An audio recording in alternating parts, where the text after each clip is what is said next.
Selamat siang, salam sejahtera untuk kita semua. Marilah pertama-tama kita panjatkan puji dan syukur kehadirat Tuhan Yang Maha Esa, yang masih melimpahkan berkat dan rahmat-Nya kepada kita semua, sehingga pada hari ini kita bisa bertemu kembali, meskipun hanya melalui YouTube, layanan linknya SMP Negeri 3 Turi, tetapi tidak jadi masalah. Perkenalkan, saya Budiah Kwartaningsih, guru BK SMP Negeri 3 Turi. Kalau untuk anak-anakku yang kelas 8 dan kelas 9, pastinya sudah tidak asing lagi. Tetapi untuk anak-anakku yang kelas 7, pasti baru tahu atau kenal, di SMP itu ada yang namanya BK. Nah, di sini kita akan membahas tentang bimbingan dan konseling di sekolah. Karena mungkin kalau di SD ada banyak anak yang belum kenal atau di sekolahnya tidak ada yang namanya bimbingan dan konseling. Baru di SMP ini biasanya ada yang namanya bimbingan dan konseling. Apa itu bimbingan dan konseling di sekolah? Kita akan bahas di sini. Semoga apa yang akan Budia sampaikan ini bisa menjadi bekal anak-anak saat belajar di SMP dan selanjutnya nanti saat di SMA, bahkan di perguruan tinggi akan selalu ada yang namanya bimbingan dan konseling. Kita akan lihat satu persatu apa itu bimbingan dan konseling. Bimbingan dan konseling atau BK, apa itu? BK bukan mata pelajaran. BK bukan muatan lokal. BK juga bukan ekstrakurikuler. Nah, kalau begitu, apa BK itu? Pengertian bimbingan dan konseling.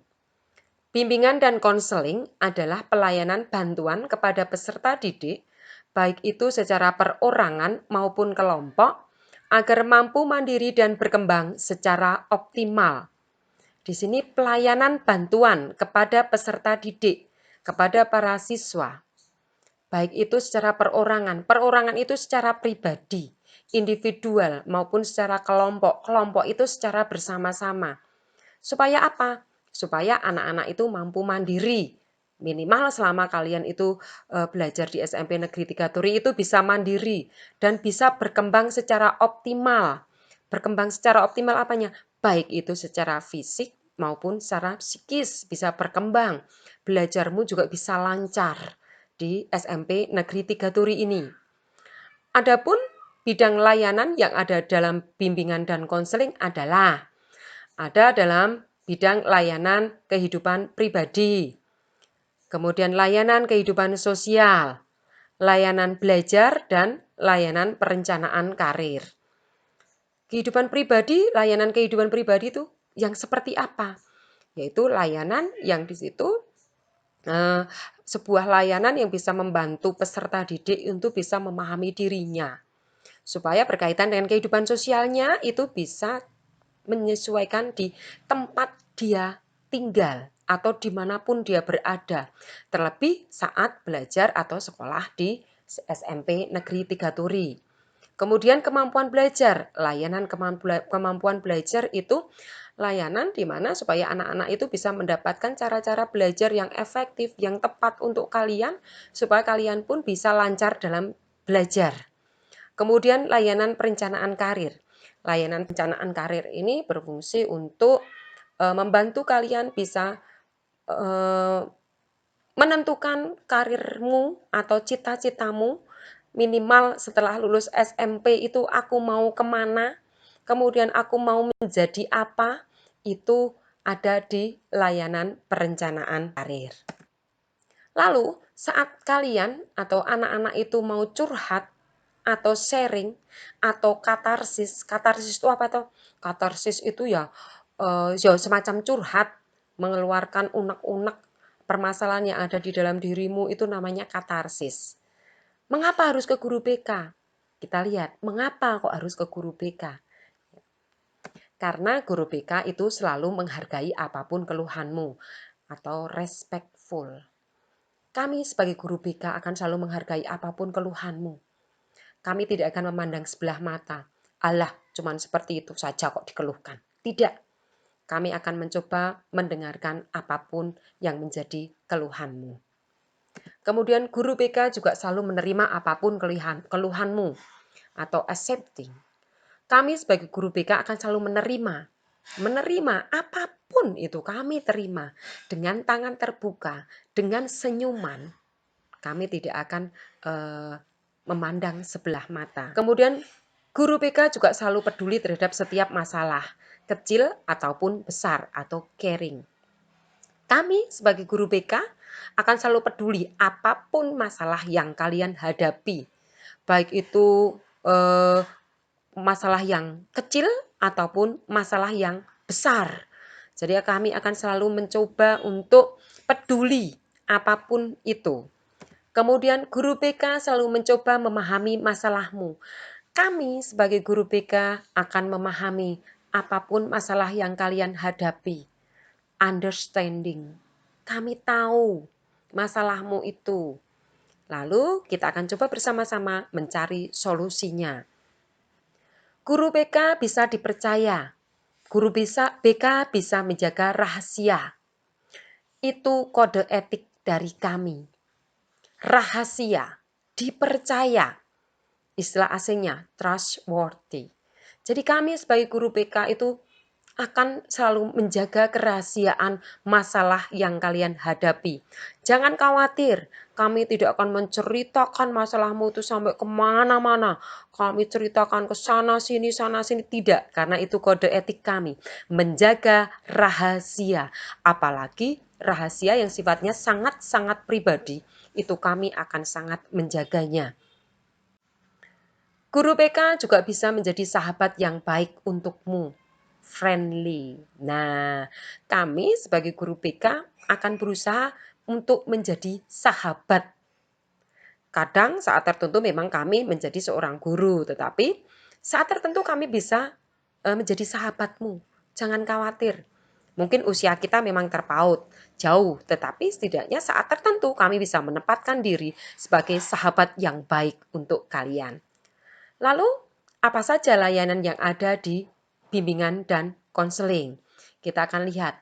1. Layanan orientasi.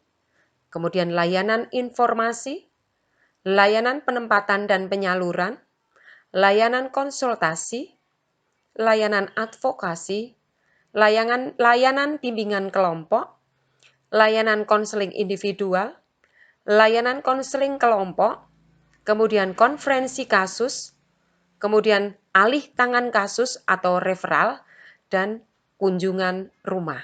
Itu layanan-layanan yang ada di bimbingan dan konseling. Mari kita cermati, apa tujuan dari layanan-layanan bimbingan dan konseling tersebut. Layanan orientasi itu bertujuan untuk membantu individu dalam menyesuaikan diri dengan lingkungan yang baru. Apapun itu, terlebih untuk anak-anak yang sekarang baru masuk di SMP dari SD ya. Itu pasti menemukan hal-hal yang baru, cara belajarnya baru, kemudian tempatnya baru, temannya baru. Apalagi saat sekarang ini cara belajarnya sangat baru dengan cara daring. Ini dengan pembelajaran jarak jauh. Ini sangat-sangat baru. Nah, di sini kami siap membantu untuk supaya anak-anak bisa menyesuaikan diri. Kemudian ada layanan informasi. Itu berguna bagi seorang klien untuk mendapatkan informasi yang diperlukan. Layanan informasi dapat diberikan secara individu ataupun kelompok. Jadi informasi apapun yang kalian butuhkan itu bisa kalian tanyakan kepada kami para guru BK. Kami akan berusaha semampu kami untuk membantu memberikan informasi. Kemudian layanan penempatan dan penyaluran. Layanan penempatan dan penyaluran itu berfungsi untuk membantu siswa dalam memperoleh kegiatan ekstrakurikuler yang sesuai dengan minat dan bakatnya. Anak-anak tahu bahwa hampir setiap sekolah itu pasti ada kegiatan yang namanya ekstrakurikuler. Ekstrakurikuler ini diharapkan benar-benar diikuti oleh peserta didik itu sesuai dengan minat dan bakatnya. Bukan karena ikut-ikutan saja, karena lagi trennya sekarang itu voli, semuanya ikut voli. Tidak. Harus disesuaikan dengan minat dan bakatnya.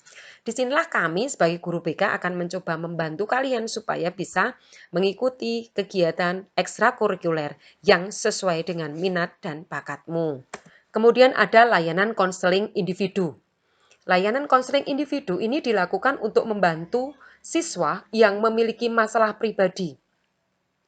Konseling individu dilakukan dengan cara tatap muka secara langsung antara konselor dan klien untuk menyelesaikan masalah yang dialami oleh klien. Ini konseling individu. Di sini tadi kalian bisa percaya kepada kami sebagai guru BK tentang kerahasiaan kalian, kerahasiaan masalah kalian. Kalian akan kami bantu untuk mencari solusi setiap masalah yang kalian hadapi. Dan kami akan menjaga kerahasiaannya. Itu layanan konseling individu. Dan biasanya dalam layanan konseling individu itu pasti masalah-masalah yang disampaikan itu masalah-masalah yang sifatnya juga pribadi. Kemudian kita akan lihat layanan konsultasi. Layanan ini dilaksanakan oleh konselor atau pembimbing terhadap seorang pelanggan atau konsulti yang memungkinkannya memperoleh wawasan, pemahaman, dan cara-cara yang perlu dilaksanakannya dalam menangani kondisi atau permasalahan pihak ketiga. Artinya, kadang saat kalian itu mau menentukan sesuatu, misalnya mau ikut ekstra, itu ada pihak ketiga yang kurang setuju. Disinilah kami siap untuk membantu supaya kalian bisa konsultasi dan menemukan menemukan cara pemecahan masalahnya. Kemudian layanan advokasi, yaitu layanan bimbingan dan konseling yang membantu konseli untuk memperoleh kembali hak-hak dirinya yang tidak diperhatikan dan atau mendapat perlakuan yang menyalahi hak-haknya. Jadi layanan advokasi ini layanan yang sifatnya untuk membantu kalian supaya mendapatkan hak-haknya kembali. Misalnya, saat kalian terlambat masuk sekolah mendapatkan hukuman dari gurumu, guru mata pelajaran. Kami berusaha untuk membantu supaya kalian bisa mendapatkan haknya. Tentunya dengan kalian sudah mengindahkan apa yang menjadi permintaan dari guru mata pelajaran tersebut. Misalnya mendapatkan hukuman tertentu, ya selesaikan dulu hukumannya. Baru kita bersama-sama akan kami akan membantu supaya kalian bisa mendapatkan hak untuk belajar. Kemudian ada layanan bimbingan kelompok, yaitu layanan bimbingan dan konseling yang membantu konseli dalam pengembangan pribadi, kemampuan hubungan sosial, kegiatan belajar, karir atau jabatan, dan pengambilan keputusan, serta melakukan kegiatan tertentu melalui dinamika kelompok. Kalau untuk layanan bimbingan kelompok ini biasanya lebih bersifat kepada masalah-masalah sosial. Jadi ada masalah tertentu yang sifatnya masalah sosial, misalnya ada sedang trennya itu bullying. Lalu diselesaikan secara bimbingan kelompok. Nah, di situ penyelesaiannya melalui dinamika kelompok. Jadi semua dilakukan secara kelompok. Lalu ada tadi konseling kelompok. Kalau konseling kelompok itu sedikit berbeda. Konseling kelompok itu biasanya untuk permasalahan-permasalahan yang sifatnya pribadi juga, sifatnya agak rahasia, tetapi penyelesaiannya itu secara berkelompok. Dibantu oleh teman-teman dalam satu kelompok dengan tidak lupa menjaga kerahasiaan masalah tersebut. Itu konseling kelompok. Jadi ada sedikit perbedaan antara bimbingan kelompok dan konseling kelompok. Lalu konferensi kasus. Konferensi kasus adalah kegiatan membahas permasalahan konseli dalam pertemuan khusus yang dihadiri oleh pihak-pihak yang dapat memberikan data, kemudahan dan komitmen bagi terentaskannya masalah konseli melalui pertemuan yang bersifat terbatas dan tertutup. Jadi konferensi kasus ini biasanya Memang untuk mengatasi masalah-masalah yang memang membutuhkan pihak-pihak lain, seperti siapa? Orang tuamu, kemudian bisa guru mata pelajaran, bisa wali kelas, bisa bersama dengan kepala sekolah, atau pihak-pihak lain, pihak kepolisian misalnya. Itu kalau dilaksanakan secara tertutup, dibicarakan secara bersama-sama, itu namanya konferensi kasus.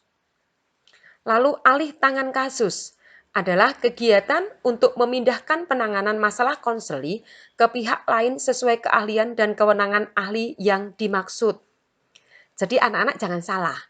Kami sebagai guru BK itu tidak bisa semuanya kami atasi sendiri. Ada hal-hal tertentu, ada masalah-masalah tertentu yang kami tidak mungkin bisa menyelesaikan. Dan itu bukan ranah kami, bukan jatah kami. Maka kami harus mengalih tangankan atau memindahkan kasus itu kepada orang-orang yang lebih berkompeten di bidangnya. Tuh. Kemudian ada yang namanya kunjungan rumah atau home visit, yaitu kegiatan memperoleh data, kemudahan dan komitmen bagi terentaskannya masalah konseli melalui pertemuan dengan orang tua dan atau anggota keluarganya.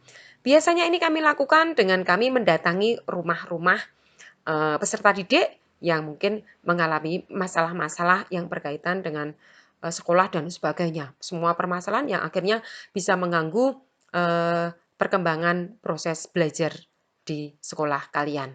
Nah, itu anak-anak tentang bimbingan dan konseling dan seluk-beluknya. Semoga bisa bermanfaat dan menjadikan anak-anak lebih nyaman sekolah di SMP Negeri 3 Turi. Budia berharap bahwa anak-anak tetap semangat walaupun kondisi kita sekarang dalam kondisi seperti ini tidak bisa bertatap muka, setidaknya kita tetap masih bisa berkomunikasi melalui HP, melalui internet, dan sebagainya. Jika memang diperlukan, anak-anak membutuhkan, kami silakan bisa datang kepada kami ke sekolah, tapi tidak berombongan ya. Kemudian bisa menyampaikan semua yang menjadi permasalahanmu. Baik anak-anak, sekian yang bisa Budia sampaikan. Tetap semangat dan terima kasih.